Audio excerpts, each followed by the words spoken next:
In this video from Casio Help, we're going to demonstrate how to deactivate the hourly beeping or hourly alarm on the F91W wristwatch.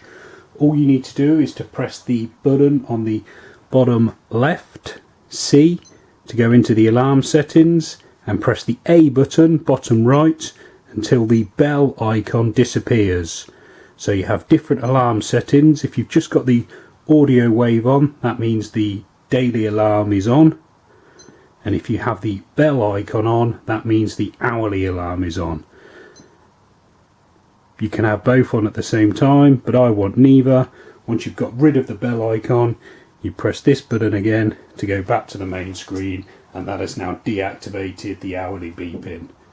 Hope that video has been helpful. You can check out more videos on the F91W by visiting the playlist that's appearing on screen now, or subscribe for more.